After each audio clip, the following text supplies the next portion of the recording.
इस बात को 5 साल बीत गए जब सीएम बनने के लालच में जब बीजेपी को दगा देकर उद्धव ठाकरे शरद पवार कांग्रेस के साथ चले गए। तब उद्धव ठाकरे सीएम भी बन गए, लेकिन वे न तो अपनी गद्दी बचा पाए और न ही पार्टी। इस बार उन्होंने इस बात के लिए काफी भागदौड़ की कि एमवीए की तरफ से उन्हें सीएम कैंडिडेट घोषित किया जाए, लेकिन इसके लिए कोई तैयार नहीं हुआ। उद्धव ठाकरे की बची खुची उम्मीद भी 2 दिनों पहले पृथ्वीराज चौहान ने यह कहकर तोड़ दी कि सीएम तो कांग्रेस का ही बनेगा।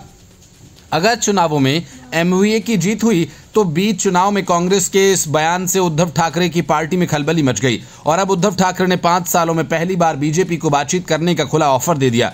छत्रपति संभाजीनगर जिले के सिलोड विधानसभा क्षेत्र में एक रैली को संबोधित करते हुए उद्धव ठाकरे ने यह कहकर कि वो बीजेपी के नेताओं से चर्चा के लिए तैयार अगर वे बातचीत करना चाहते हैं। ये बयान 2019 में शिवसेना और बीजेपी के गठबंधन टूटने के बाद पहली बार आया है। इतना ही नहीं, उद्धव ठाकरे ने बीजेपी कार्यकर्ताओं की तारीफ करते हुए उनसे शिवसेना यूबीटी के साथ आने की अपील की। उद्धव ठाकरे के इस बयान से महाराष्ट्र में खलबली मच गई। उद्धव ठाकरे ने कहा कि हमारे बीच मतभेद हैं, लेकिन अगर आपकी ओर से कोई मुझसे बात करना चाहता है तो मैं भी तैयार हूं। हमें एकजुट होकर सिलोड की छवि सुधारनी चाहिए। ये मौका है अब्दुल सत्तार को हराने का। अब्दुल सत्तार वर्तमान में एकनाथ शिंदे गुट के शिवसेना के मंत्री हैं। वे 2019 के विधानसभा चुनावों में शिवसेना में शामिल हुए थे और उस समय शिवसेना एकजुट थी और उद्धव ठाकरे के हाथों में पार्टी की कमान थी। अब सत्तार सिलोड से फिर चुनाव लड़ रहे हैं, जहां मुस्लिम मतदाता लगभग 20% हैं। उद्धव ने सत्तार को गद्दार बताते हुए कहा कि गद्दारों ने एकजुट होकर सत्ता का दुरुपयोग किया, गरीबों को परेशान किया जा रहा है, ऐसे लोगों को जेल में डाल देना चाहिए। मैंने 2019 में उन्हें शामिल करके गलती की थी और इसके लिए मैं माफी मांगता हूं। उन्होंने कहा कि मैं ईमानदारी से स्वीकार करता हूं कि मैंने गलती की और मैं इसके लिए माफी मांगता हूं। उद्धव 2019 के विधानसभा चुनावों के दौरान सत्तार के शिवसेना में शामिल होने का जिक्र कर रहे थे।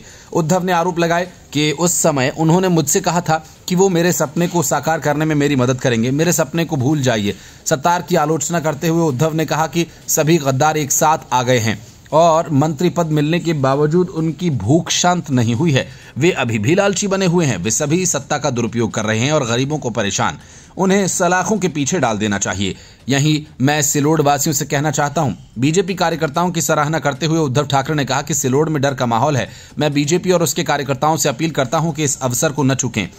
सच्चा बीजेपी कार्यकर्ता गुंडागर्दी के खिलाफ है और आतंक का अंत चाहता है। हमारी संस्कृति और परंपराएं अलग हैं। स्थानीय भाजपा नेताओं ने सत्तार के लिए प्रचार करने से इनकार कर दिया है और आरोप लगाया कि वो भगवा पार्टी के खिलाफ काम करते हैं। बीजेपी और सत्तार के बीच रिश्ते तब खराब हुए जब जलना लोकसभा सीट से बीजेपी नेता राव साहेब दानवे की हार का आरोप सत्तार पर लगा। सत्तार ने न केवल दानवे का समर्थन करने में रुचि नहीं दिखाई, बल्कि कांग्रेस उम्मीदवार कल्याण काले की जीत का सार्वजनिक अभिनंदन भी किया।